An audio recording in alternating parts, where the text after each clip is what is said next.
Biden to mark Transgender Day of Visibility with new measures in support of transgender Americans.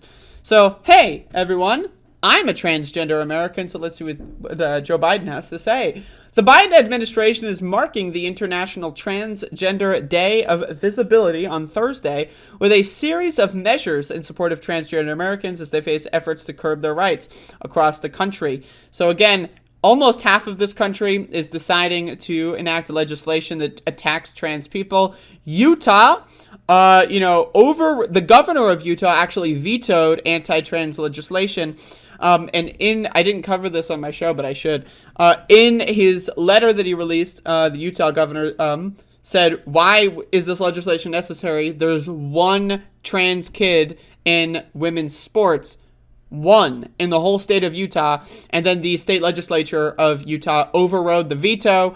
Again, the entire state of Utah's government is harassing one kid. Imagine being that one kid, Jesus Christ. Right, so, but again, this is states all across the country. Texas is raiding people's homes and stealing people's children if they dare to send them to the doctor. Healthcare for kids is actually being taken away in a lot of these states if they are not cisgender. Because again, trans healthcare is not just in regards to hormones or other kind of treatments like that. A lot of trans healthcare is just mental healthcare, right? So again, the effect of this is it's going to cause people to die. People have already died.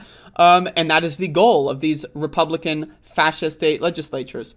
The administration will announce a slew of actions aimed at supporting the mental health of transgender children, removing barriers to entry for government services for trans Americans, and improving data representation for transgender people, a White House official told CNN. Here's an idea. How about let's do a form online so that you can change your name in 2 easy steps? I don't know, man. I don't know. Is that a good idea? You can do that. Why can't you do that? Why can't I just file one form with the government? I'm trans, I want a name change, you get a freebie, and then boom, it's that easy. Instead, do you know how to change your name? Do you know how fucking ridiculous that shit is? You gotta, go to court and beg a judge, and, you gotta, fucking write an ad in the newspaper. It's, a bunch of stupid-ass bullshit to change your name.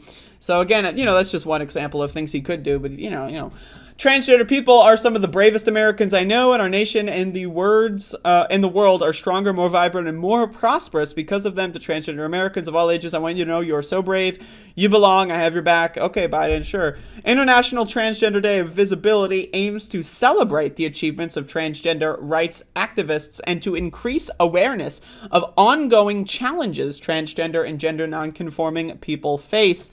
There you go. That's also, the Above It All broadcast is just, why have one day of visibility, when you can have all kinds of days of visibility? So, that's the Above It All experience. Hashtag. The administration on Thursday will announce the option for U.S. citizens to select X when identifying their gender on the U.S. passport applications, allowing transgender and non-binary Americans to identify themselves as they choose. Now again, my question is it that easy to change your gender on all of your identifications? Okay, U.S. citizens on the passports. All right. Again, another thing, a lot of states make it almost impossible to change your gender marker on your identification stuff. So if we had one, federal institution that could handle all of that and made it very easy, that would be great.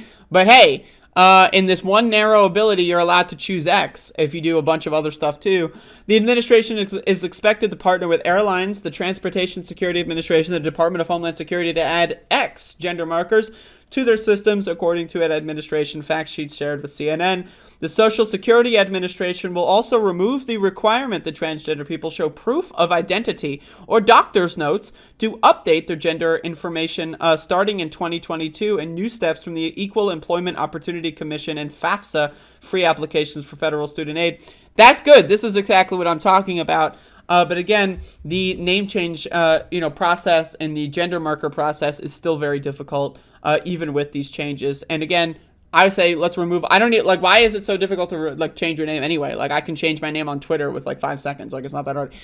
The administration will announce new steps to ensure equality in data, including $10 million to fund research. Additionally, the Department of Health and Human Services, the Department of Education and Substance Abuse and Mental Health Services Administration will release new materials aimed at addressing challenges transgender youth may face in schools and in mental health care.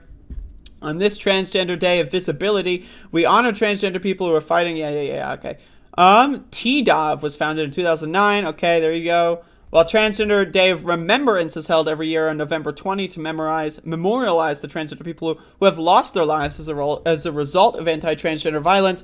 I mean, I don't think it necessarily has to be anti-transgender violence. Again, I would say just being trans in general, just being alive and being trans, you are the victim of violence every day of your life, right? So, like, you could get hit by a car, and, what led to you walking in that scenario and getting hit by a car, probably you could say the domino effect goes back to being the victim of anti-trans violence. So, but anyway, to mark the day, the White House has a series of events planned, including a visit from Jeopardy champion Amy Schneider, the quiz show's first transgender winner, who will discuss transgender visibility in a conference. Oh, I'm glad. Okay.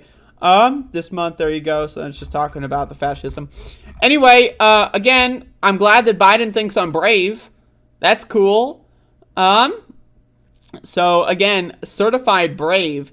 That said, I think that he could do more with his power in the executive branch.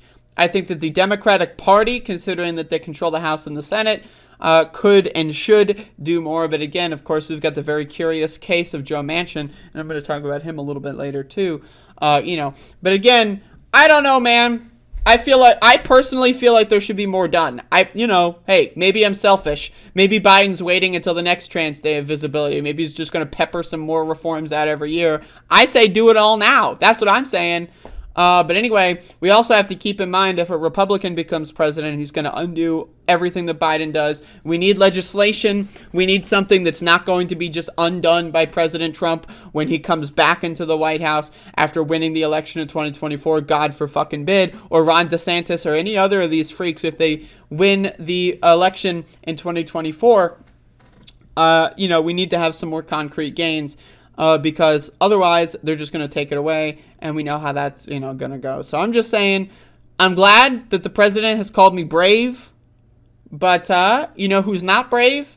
The president, because he could do more, and he should do more. So, I don't know. Am I selfish? Probably, but also I don't want to get, killed by the state. So, I don't know. It's that simple. There you go.